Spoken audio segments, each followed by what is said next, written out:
would say that camp was the most influential part of my faith journey. I first came to ABK when I was 7 years old, kiddies camp, and I came to every camp that I could when I was growing up. As soon as I was able to work, I came as a waitress and realized that I would be able to work more if I got my lifeguarding certificate. So I became a lifeguard and started working my full summers at ABK. I spent 8 full summers working as a lifeguard at ABK, and since then I've come back every year, either at junior boys or outposts to help out. Now that I'm a mom and my kids are starting to enjoy camp, it's very exciting to me to see growth and to see them excited about Jesus when they come home from camp. I came to know Jesus and want to follow him when I was very young. There was an evangelical preacher who had come to our church, and he gave a very clear gospel message, and I went home to my parents that night and told them, I need to know Jesus and I need to follow him. And I've been glad about the decision ever since. I would say that camp was the most influential part of my faith journey. That's perfect. Mostly because of the relationships that are developed at camp. I had opportunity to share my faith with people who were just learning about Jesus. I had opportunity to bump up against other older believers, and many of the friends that I made weren't necessarily in my age group.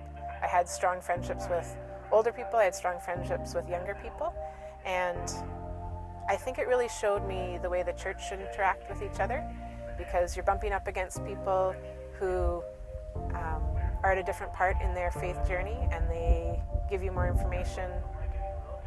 They also are when you're serving together with a group of people, your focus is on Jesus more. And I think that just that ability to rub up and make relationships with other Christians in a serving environment has developed my faith more than anything. There was one summer when I was here all summer that I remember distinctly realizing that I was not concerned with myself as much as I was concerned with serving people around me. I remember 2 Christian women that I met that summer that to me were really, really selfless and were good examples for me, and they gave me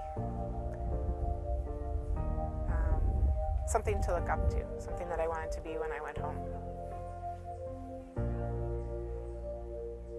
There's so many funny memories. I'm trying to think. One really, really great memory I have from when I was working as a program director at junior high girls, I decided to run an elective that was just Bible verse memorization.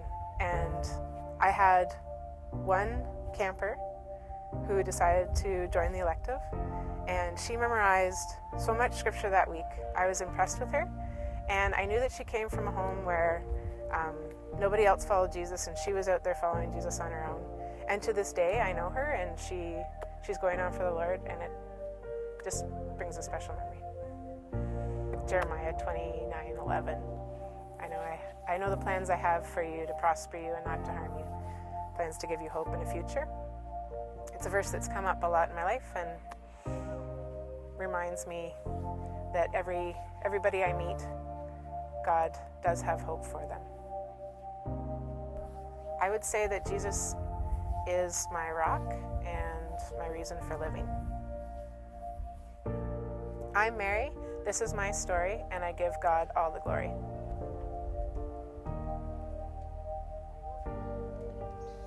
I know the plans I have for you to prosper you and not to harm you, plans to give you hope and a future.